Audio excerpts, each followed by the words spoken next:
নবী এতিম নবী, উম্মতের দরদি নবী, কুল কায়নাতের নবী, যার ভালোবাসায় আমার আল্লাহ এত কিছু করেছেন, সেই আল্লাহর নবী।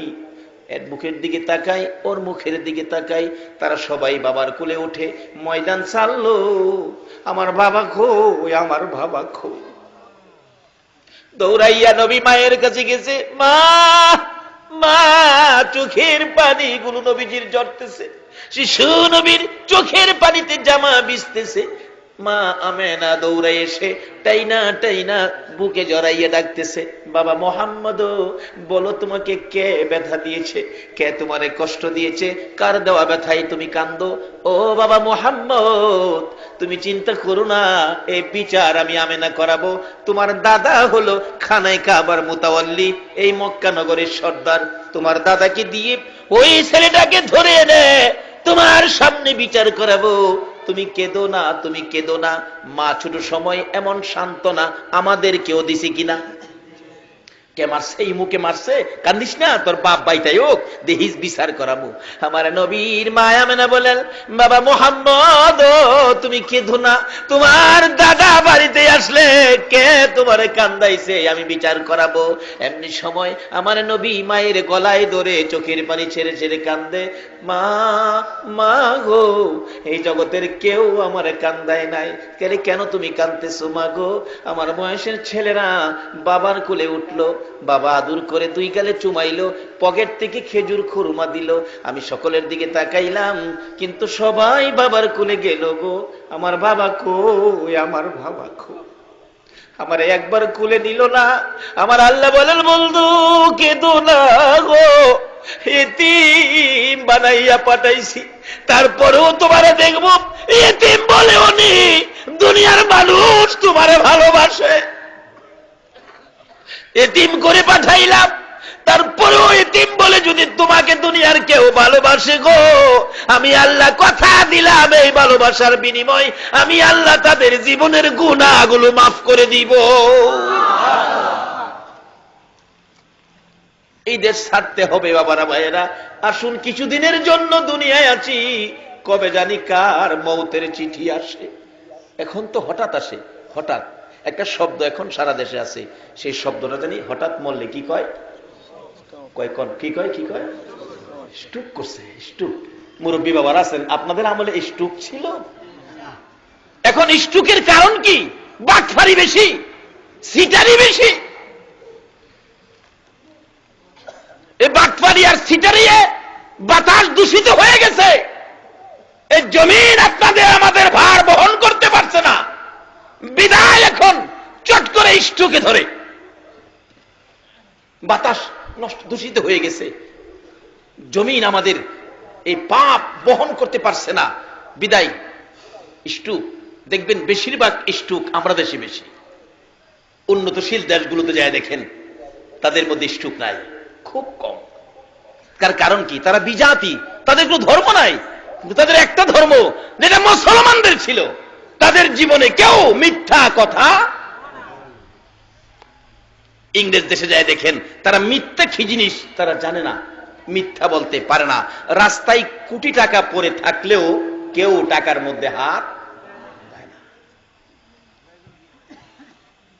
আর আমরা দেশে 10টা টাকা পড়ে থাকলে রাস্তায় 10 টাকা ফালাইয়া একটু পরে আয়া হইবেন, কার টাকা ধরলেন, কার টাকা নিলেন? রাসূল হাদিস শরীফে বলেছে, এক নলা খাবার যদি কারো পেটে হারামের থাকে 40 দিন পর্যন্ত একটা সেজদাও কবুল হবে না।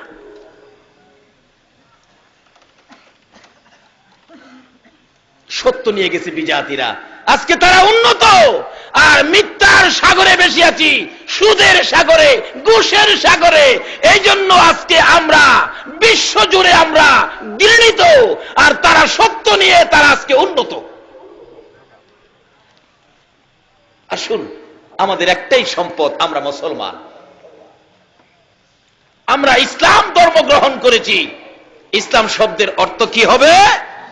সবাই বলুন, কি হবে? শান্তি। আজকে কি আমরা শান্তিতে আছি? কেন নাই তার কারণটা বের করে আনতেছি, একটু লম্বা হয়ে যাইতেছে, আপনাদের কষ্ট হইতেছে? বাবারে একটা দিন কষ্ট করেন, কারণ একদিন এই পৃথিবীতে আমরা ছিলাম না, আর একদিন আমরা পৃথিবীতে কেউ থাকবো না।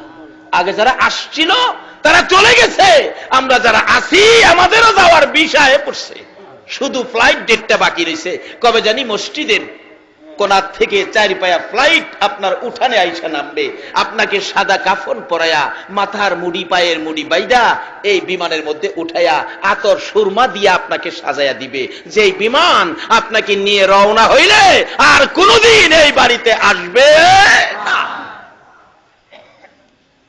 যত দামি বাড়ি হোক, যত বড় বাড়ি হোক, যত দামের বিছানাই হোক, আপনাকে এই বাড়িতে আর আনা হবে না। তাই সে অবস্থানের আগে আমরা এখন কি করতে হবে? ইসলামটা আমরা বুঝি নেই, নবীর আদর্শটুকুন বুঝি নেই। আমার নবী বলতেছেন, চাচা চাচা গো, একদিন আমারে মায়া করছিলা, সেই দিনটা কোনটা? আপনাদের কষ্ট হইতেছে না তো? মা ডেকে ডেকে বলেন, বাবা কান্দিস না, আমি বিচার করাবো। কি ব্যথা বলো? মা আমার ব্যথা হলো নাই নাই বাবা নাই, আমি বাবার কোলে উঠতে পারলাম না। আমেনা ছেড়ে দিলেন বাবাকে, মোহাম্মদকে ছেড়ে দিয়ে বললেন, ও বাবা মোহাম্মদ, এই ব্যথায় কাঁদলে আমারও তো কান্না সেরে, আমিও তো অল্প বয়সে স্বামী হারা হয়েছি, নাই তোর বাবা তো জগতে নাই। কানতে কানতে দাদার কাছে গেছে, দাদা গো আমার বাবা কই, আমারে খবর দেখাইয়া দেন, খোঁজ দেখাইয়া দেন। দাদাও কান্দে, নাতি আমারও আদরের ছেলে ছিল তোর বাবা আব্দুল্লাহ, আমার বড় আদরের ছিল, ছোট ছেলের প্রতি আদর বেশি হয়ে যায়, আমিও তো কান্দি, তোর বাবা তো এই জগতে নাই, এ খোঁজ আমি তোকে দিতে পারবো না।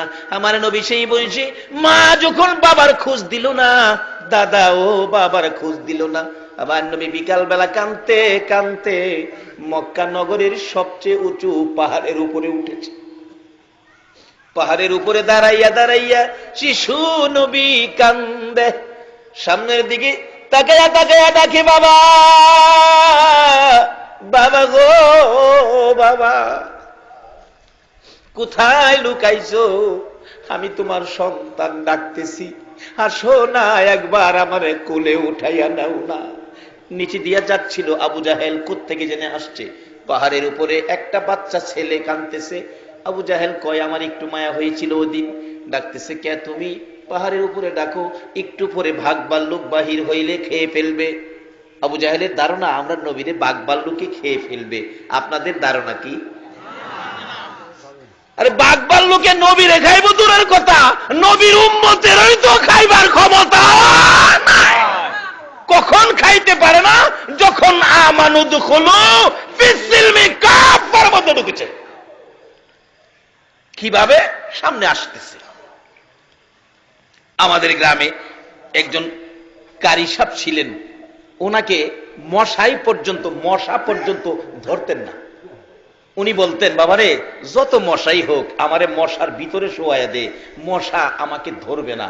যার চরিত্রে কোনো অন্যায় নাই, যার চরিত্রে সামাজিক কারো সাথে মিথ্যা কথা নাই, যার চরিত্রে এক ওয়াক্ত নামাজ মিস নাই, যার চরিত্রে সুদ নাই, ঘুষ নাই, শুধু ছিল আল্লাহ আর শুধু ছিল রাসূল, ওই ব্যক্তিটা আমাদের গ্রামের বড় মসজিদে জুমা পড়াতেন এবং ঈদগার ইমামতি করতেন।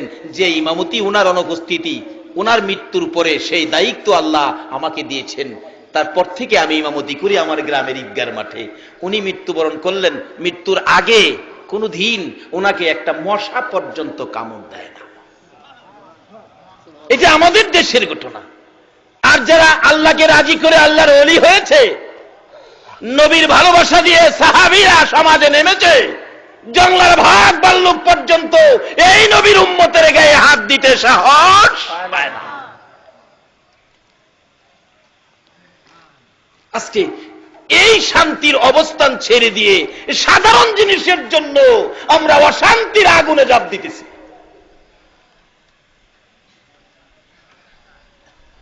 আহার নবী ওই পাহাড়ের উপরে যখন বাবা বাবা বলে কাঁদতেন, আবু জাহেল নিচ থেকে ডাকতেছেন, বাচ্চাটা কার, ছেলেটা জানি কার। মা বাবা খবর রাখে না, বাচ্চাটা পাহাড়ের উপর, বাঘ ভাল্লুক বেরিয়ে যাবে সন্ধ্যার সময়, বাচ্চাটাকে খেয়ে ফেলবে। বাচ্চা মানুষ দেখে তাকে উদ্ধার করার জন্য আবু জাহেল নিচে, পাহাড়ের নিচে ঘোড়াটা রেখে উপরে যায়